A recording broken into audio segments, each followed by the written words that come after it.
నమస్కారం ఘంటారావానికి స్వాగతం. ముందుగా ప్రధాన అంశాలు. హైదరాబాద్ వనస్థలిపురంలో రోడ్డు ప్రమాదం. సుష్మా వద్ద బైక్ను ఢీకొన్న టిప్పర్, 2 మృతి.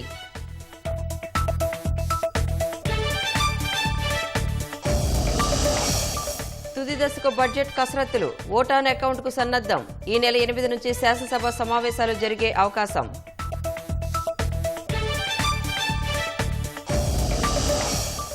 లోక్సభ టికెట్ కోసం కాంగ్రెస్లో పెరుగుతున్న పోటీ. దరఖాస్తులకు ఇవాళ్టితో ముగియనున్న గడువు.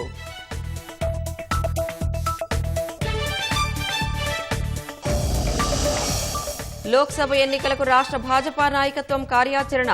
నెలంతా తీరిక లేకుండా కార్యక్రమాలకు నేతల ప్రణాళిక.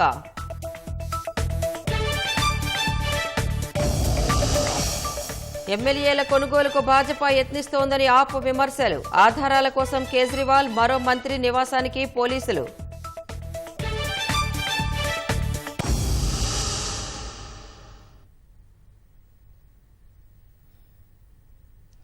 రాష్ట్ర బడ్జెట్ కసరత్తు తుది దశకు చేరుకుంది. శాఖల వారీగా ప్రతిపాదనలపై సమీక్షలు పూర్తి కాగా పద్దు ఖరారు కావాల్సి ఉంది. గ్యారంటీల అమలుకే బడ్జెట్లో ప్రాధాన్యం దక్కనుంది.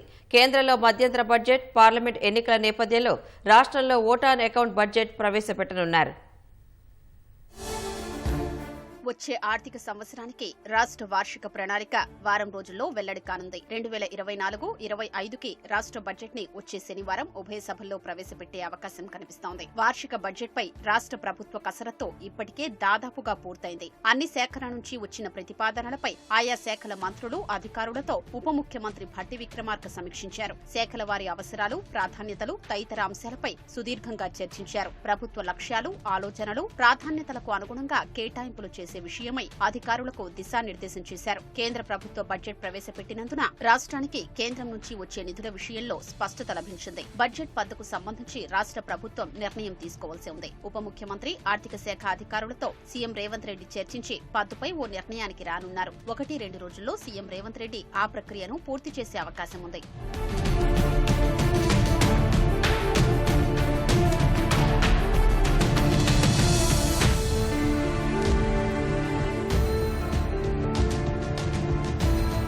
రాష్ట్ర ప్రభుత్వం బడ్జెట్లో 6 గ్యారంటీల అమలుపైనే ఎక్కువగా దృష్టి సారించనుంది. 100 రోజుల్లో గ్యారంటీలు అమలు చేస్తామన్న హామీకి అనుగుణంగా నిధులు కేటాయించనున్నారు. వాటితో పాటు ఇతర హామీలు, ఉద్యోగ నియామకాలకు నిధులు ప్రతిపాదించనున్నారు. లోక్సభ ఎన్నికల నేపథ్యంలో కేంద్ర ప్రభుత్వం మధ్యంతర బడ్జెట్ ప్రవేశపెట్టింది. రాష్ట్రంలోనూ అదే తరహాలో ఓటాన్ అకౌంట్ బడ్జెట్ ప్రవేశపెట్టే అవకాశాలు స్పష్టంగా కనిపిస్తున్నాయి. వార్షిక పద్దుపై చర్చించేందుకు ఆదివారం రాష్ట్ర మంత్రివర్గం సమావేశం కానుంది. ఈ నెల 8 నుంచి బడ్జెట్ సమావేశాలు నిర్వహించే అవకాశం కనిపిస్తోంది.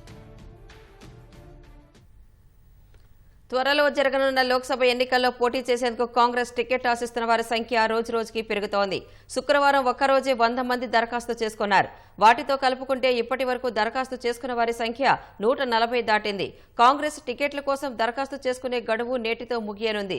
రిజర్వ్డ్ స్థానాలైన మహబూబాబాద్, నాగర్ కర్నూల్, వరంగల్, పెద్దపల్లి నియోజకవర్గాలకి అత్యధికంగా, హైదరాబాద్ స్థానానికి అతి తక్కువగా దరఖాస్తులు వచ్చాయి. సాయంత్రం 5 గంటల వరకు గడువు ఉండటంతో దరఖాస్తుల సంఖ్య మరింతగా పెరిగే అవకాశం ఉంది. ఖమ్మం, మల్కాజ్గిరి, నల్గొండలో పార్టీ తప్పకుండా గెలుస్తుందని నమ్ముతున్న పలువురు నేతలు తమకే అవకాశం ఇవ్వాలంటూ గట్టిగా ప్రయత్నాలు చేస్తున్నారు. లోక్సభ ఎన్నికలకు భాజపా పూర్తి స్థాయిలో సిద్ధమవుతోంది. ఫిబ్రవరి నెలంతా తీరిక లేకుండా ఉండేలా కార్యక్రమాలు రూపొందించింది. చేరికలతో పాటు బస్సు యాత్రలతో ఊపు తీసుకురావాలని వ్యూహాలు రచించింది. భారాస, కాంగ్రెస్లోని అసంతృప్త నేతలని పార్టీలో చేర్చుకోవాలని యోచిస్తోంది. గ్రామీణ స్థాయి నుంచి రాష్ట్ర స్థాయి వరకు నేతలను చేర్చుకోవాలని రాష్ట్ర పదాధికారుల సమావేశంలో నిర్ణయించారు. అసెంబ్లీ ఎన్నికల్లో జరిగిన లోపాలు సరిచేసుకుని పార్లమెంటు ఎన్నికలకు సిద్ధం కావాలని రాష్ట్ర భాజపా నిర్ణయించింది. క్యాడర్ బలోపేతం చేయాలంటే గ్రామ స్థాయిలో నిత్యం కొత్తగా చేరికల్ని ప్రోత్సహించాలని నాయకులు, కార్యకర్తల్ని ఆదేశించింది. ఇతర పార్టీల నుంచి వచ్చేవారే కాకుండా సామాజిక సేవ చేసేవారికి ఎక్కువ ప్రాధాన్యం ఇవ్వాలని నిర్ణయించినట్లు సమాచారం. ఈ నెల మొత్తం చేరికలకు కేటాయించాలని, అంతా ఆ విషయంపై దృష్టి సారించాలని నిర్దేశించినట్లు తెలుస్తోంది. రాష్ట్రంలోని 17 పార్లమెంటు స్థానాల్లో, నియోజకవర్గాల్లో బస్సు యాత్రలు చేపట్టనుంది. 17 లోక్సభ స్థానాల్ని 5 క్లస్టర్లుగా విభజించింది. ఈ నెల 10 నుంచి పార్లమెంటు నియోజకవర్గాల వారీగా బస్సు యాత్రలు చేపట్టనుంది.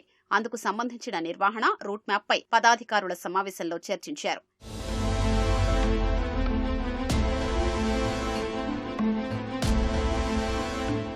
పార్లమెంటు ఎన్నికల్లో భాగంగా ఈ నెల 4, 5, 6న పార్లమెంటు నియోజకవర్గ ప్రవాస్ కార్యక్రమాన్ని చేపట్టనుంది. ఈ నెల 18 నుంచి 24 వరకు నారీ శక్తి వందన్ కార్యక్రమాన్ని చేపట్టనుంది. ఫిబ్రవరి 27, 28, 29న కేంద్ర ప్రభుత్వ లబ్ధిదారులతో సమావేశమయ్యేలా కార్యక్రమాలు చేపట్టనుంది. ఆ కార్యక్రమానికి లాభార్థి సంపర్క్ యోజనగా పేరు పెట్టింది.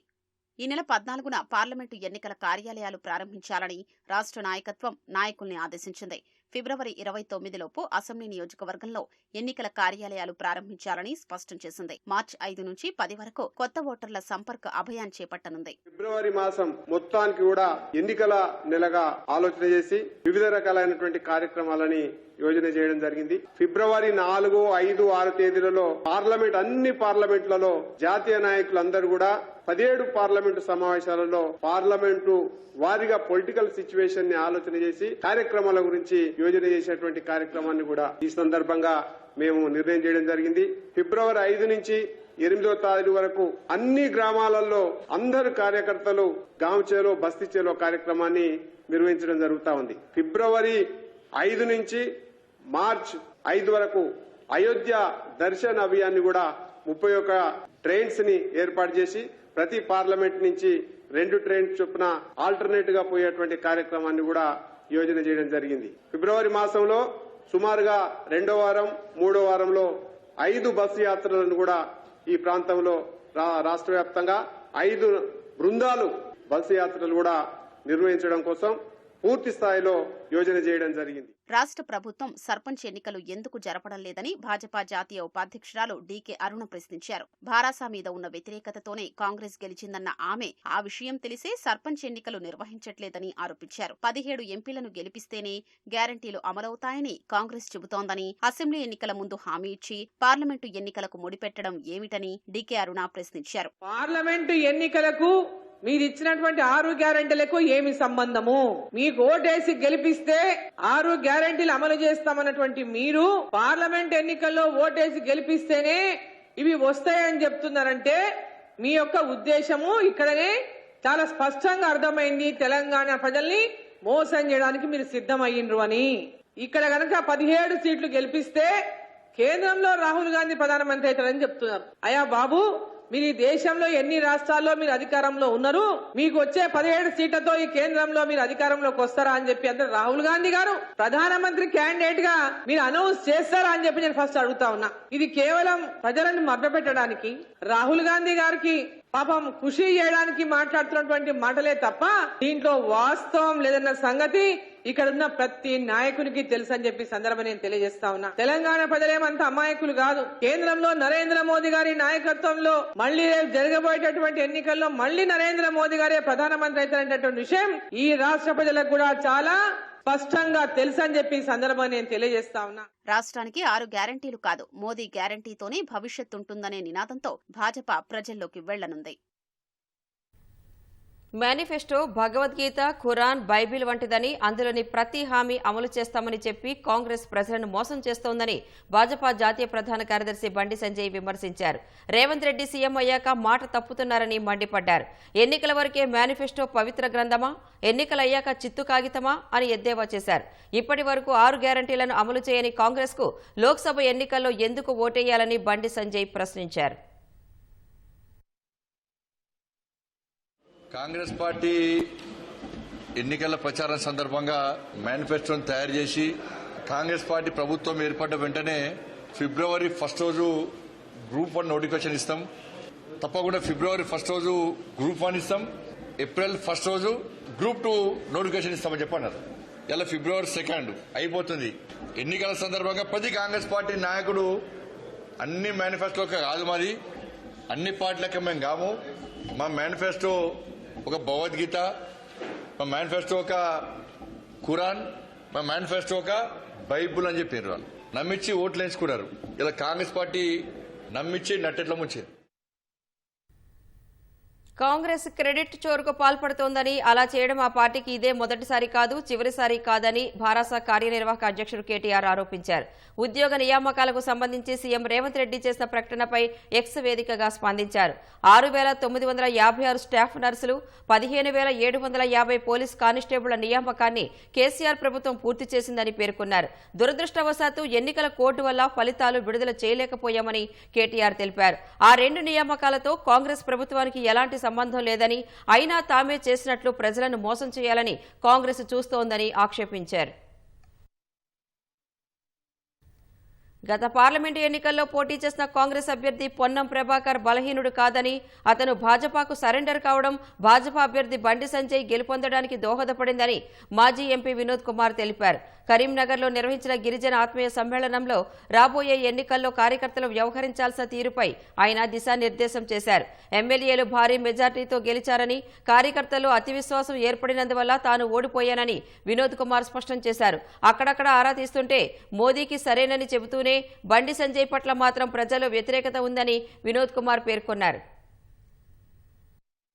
ఈసారి ఈ ఎన్నికల్లో మనకు ఆ ఎన్నికలు ఈ ఎన్నికలకు తేడా ఏంటంటే, పోయినసారి కాంగ్రెస్ పార్టీ సరెండర్ అయింది. పోయినసారి పొన్నం ప్రభాకర్ గారు పోటీ చేస్తే డిపాజిట్ పోయింది. పొన్నం ప్రభాకర్ గంత వీక్ క్యాండిడేట్ కాదు. కాంగ్రెస్ పార్టీ ఓట్లు బీజేపీకి ఏపించింది. కాబట్టి పోయినసారి బండి సంజయ్ గారు గెలిచారు. ఈసారి కాంగ్రెస్ పార్టీ గట్టిగా ఉంటుంది, ఎందుకంటే వాళ్ళకి అధికారంలో ఉన్నారు. కాబట్టి ఈసారి ముక్కోన పోటీ గట్టిగా ఉంటుంది. కాంగ్రెస్ వాడు గట్టిగా ఉంటాడు, బీజేపీ వాడు గట్టిగా ఉంటాడు, మనం అంతకంటే గట్టిగా ఉంటాం. కాబట్టి తప్పనిసరిగా మనం ఈసారి గెలుస్తాం. నేను అంతకంటే గట్టిగా అని చెప్పిన, ఎందుకు చెప్పినా చెప్పు, ఈసారి మనం ఓడిపోయి ఉన్నాం కదా, కసితో ఉన్నాం. కాబట్టి డెఫినెట్గా ఈ ముక్కోన పోటీలో కూడా మంచిగా గెలుస్తాం.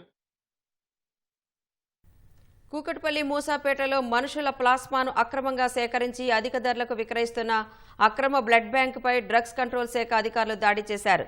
రాఘవేంద్ర నాయక్ 2016లో మూసాపేట భవానీనగర్ని ఓ ఇంటిని అద్దెకు తీసుకుని అక్రమంగా బ్లడ్ బ్యాంక్ ఏర్పాటు చేశాడు. పలు బ్లడ్ బ్యాంకుల నుండి రక్తం సేకరించి వాటి నుంచి ప్లాస్మా, సీరం వేరు చేసి అధిక ధరలకు విక్రయిస్తున్నాడు. ఆ బ్లడ్ బ్యాంక్పై సమాచారం అందుకున్న అధికారులు దాడులు నిర్వహించారు. బ్లడ్ బ్యాంకుకు అనుమతి లేకపోవడం సహా అపరిశుభ్ర వాతావరణంలో రక్తాన్ని వేరు చేసిన ప్లాస్మా, రక్తం బ్యాగులు, నిల్వ ఉంచిన రక్తం, సీరం, ప్లాస్మాను స్వాధీనం చేసుకున్నారు. రాఘవేంద్రపై కేసు నమోదు చేసుకుని దర్యాప్తు చేపట్టారు. సైబరాబాద్ కమిషనరేట్ పరిధిలో జనవరిలో నిర్వహించిన ఆపరేషన్ స్మైల్లో భాగంగా 718 మంది పిల్లలను కాపాడినట్లుగా పోలీసులు వెల్లడించారు. అందులో 661 మంది బాలురు, 57 మంది బాలికలు ఉన్నట్లు తెలిపారు. తెలంగాణకు చెందిన బాలురు 301 మంది, బాలికలు 28 మంది, బయటి రాష్ట్రాలకు చెందిన 360 మంది బాలురు, 29 మంది బాలికలు ఉన్నట్లు పేర్కొన్నారు. అంతమంది చిన్నారులను రక్షించిన వారిని సిపి అవినాష్ మహంతి అభినందించారు. బాల కార్మికుల రక్షణ కోసం ఈ బృందాలు కొనసాగిస్తామని వెల్లడించారు. ఎక్కడైనా బాల కార్మికులను పోలీసులకు సమాచారం అందించాలని అవినాష్ మహంతి కోరారు. జల విద్యుత్ కేంద్రాల అవుట్లెట్లను స్వాధీనం చేయాలంటే రాష్ట్ర ప్రభుత్వం జెన్కో నుంచి ఆమోదం తీసుకోవాల్సి ఉంటుందని కృష్ణానది యాజమాన్య బోర్డు చైర్మన్ ఆధ్వర్యంలో జరిగిన సమావేశంలో ఈఎన్సీ మురళీధర్ స్పష్టం చేశారు. గురువారం జరిగిన సమావేశం వివరాలను కేఆర్ఎంబీ విడుదల చేసింది. జనవరి 17 సమావేశం మినిట్స్ కి సవరణలు చేయాలని, తెలంగాణ షరతులను పరిగణలోకి తీసుకోవాలని కేంద్ర జలశక్తి శాఖ కార్యదర్శి, రాష్ట్ర నీటిపారుదల శాఖ కార్యదర్శి రాసిన లేఖను సమావేశంలో కేఆర్ఎంబీ చైర్మన్ కి రాష్ట్ర ఈఎన్సీ అందించారు. తెలంగాణ పరిధిలోని అవుట్లెట్లని కృష్ణా బోర్డుకు అప్పగిస్తే తమ పరిధిలోని అవుట్లెట్లను బోర్డుకు అప్పగించేందుకు సిద్ధంగా ఉన్నట్లు ఏపీ ఈఎన్సీ తెలిపారు. అన్ని అవుట్లెట్లు బోర్డుకు అప్పగిస్తే 2 రాష్ట్రాల నుంచి సమాన సంఖ్యలో సిబ్బంది ఉండాలని, వారు బోర్డుకు రిపోర్ట్ చేయాలని, వేతనాలు మాత్రం రాష్ట్ర ప్రభుత్వాలే ఇవ్వాలని పేర్కొంది. 15 అవుట్లెట్లకు సరిపడా సిబ్బంది విషయంలో కసరత్తు చేసి వారంలోగా అందించాలని 2 రాష్ట్రాలకి బోర్డు చైర్మన్ సూచించారు. అవుట్లెట్లు బోర్డు పరిధిలో ఉన్న సాధారణ, అత్యవసర నిర్వహణ పనులన్నింటినీ ప్రస్తుతం ఉన్నట్లుగానే ఆయా రాష్ట్రాలు చేయాలని పేర్కొన్నారు. త్రిసభ్య కమిటీ నిర్ణయాలకు అనుగుణంగానే నీటి విడుదల, నియంత్రణ జరగాలని, బోర్డు తరచూ సమావేశాలు నిర్వహించాలని 2 రాష్ట్రాల ఈఎన్సీలు బోర్డుకు బలంగా తెలిపారు. త్రిసభ్య కమిటీ నిర్ణయాలని 2 రాష్ట్రాలు పూర్తి స్థాయిలో అమలు చేయాలని పేర్కొన్నారు. అన్ని అవుట్లెట్లను స్వాధీనం చేస్తే ఎక్కువ మొత్తంలో నిధులు కావాలని, 2 రాష్ట్ర ప్రభుత్వాలు సరిపడా నిధులు ఇవ్వాలన్న బోర్డు చైర్మన్ ఆ విషయమై విస్తృత ప్రణాళిక సిద్ధం చేయాలని చెప్పారు.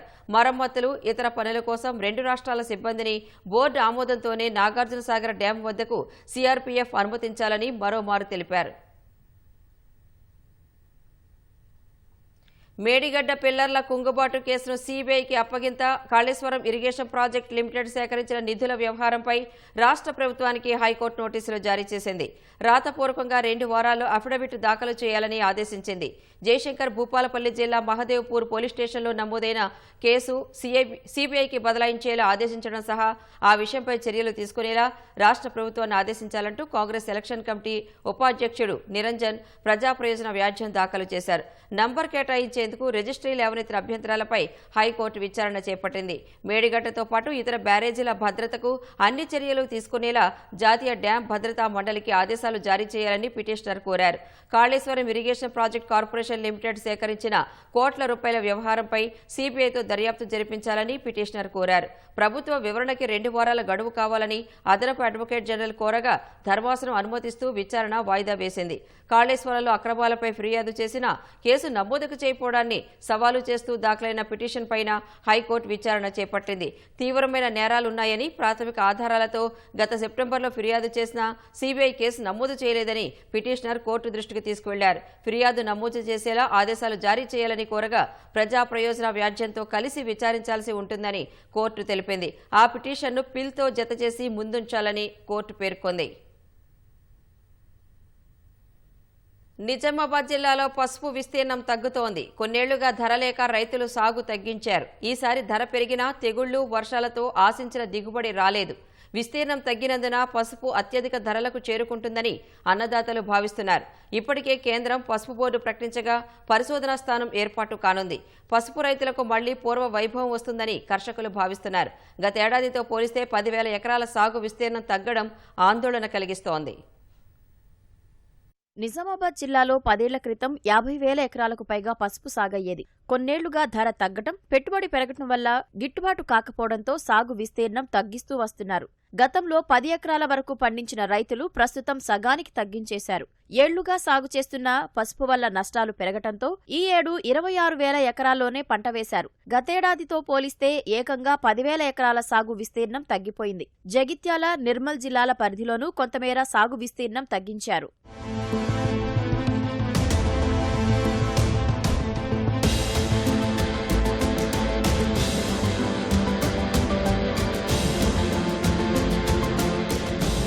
పసుపు సాగుకు ఏటా పెట్టుబడి పెరుగుతోంది. ధర వస్తుందనే నమ్మకంతో రైతులు పంట సాగు చేస్తున్నా గిట్టుబాటు కావట్లేదు. వేసినప్పటి నుంచి తవ్వి ఉడకబెట్టే వరకు 80,000 నుంచి 1,20,000 వరకు రైతులు ఖర్చు చేస్తున్నారు. పంట వేసే సమయంలో మట్టి, పశువుల ఎరువు వేస్తున్నారు. అందుకు ఎకరాకు 20,000 వరకు ఖర్చు చేస్తున్నారు. విత్తనం, ఎరువులు, మందులు, ఇతర పనుల కోసం భారీగా వ్యయమవుతోంది. పసుపు తవ్వేందుకు ఎకరాకు 10 నుంచి 15,000 వరకు, ఉడకబెట్టేందుకు 5,000 వరకు ఖర్చు అవుతోంది. మొత్తంగా 1,00,000 వరకు పెట్టుబడి ఖర్చు అవుతోంది. ఎకరాకు 20 క్వింటాళ్ల దిగుబడి రావడం వల్ల కర్షకులకు ఆశించిన ఆదాయం రావడం లేదు.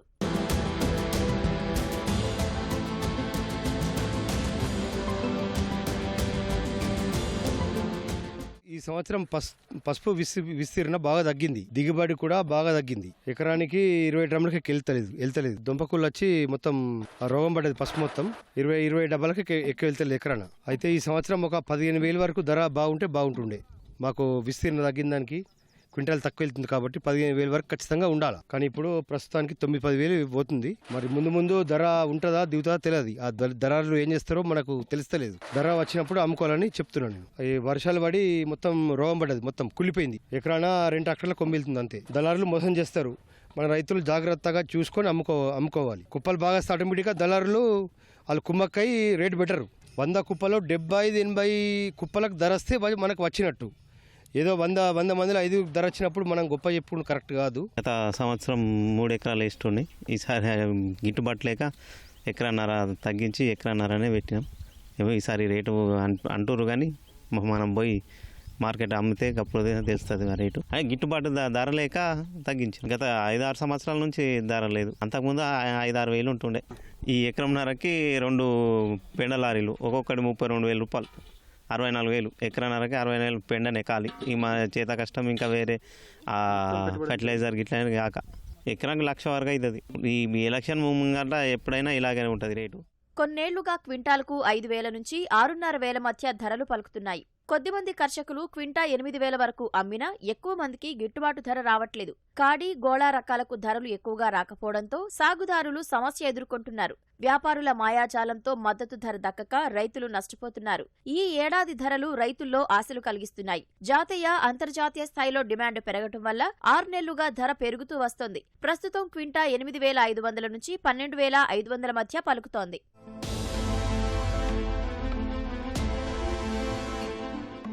పసుపులో అసలు నిండడం లేదు. మాకు ఎరువులకే ₹1,00,000 అవుతుంది పెట్టుబడి ఎకరాకు. వచ్చేదేమో 1,00,000. 50,000 ఏం నిండుతుంది? అందుకని మొత్తం చాలా మంది రైతులు పనిచేసారు పెట్టుడు మస్తు. మేము కూడా 9 ఎకరాలు పెడుతున్నాం, ఇప్పుడు 5-6 ఎకరాలకు తెచ్చినాం ధరలు నిండాక. ఇప్పుడు కొంచెం మామూలుగా అయినా 10,000 కూడా నిండది. 20,000 అయితే గిట్టుబాటు. కూలీలు పెరిగిపోయినాయి, మొత్తం దిగుబడి కూడా వస్తలేదు. అందరికి రాదు. 100% 5-6 ఇస్తారు అంతే.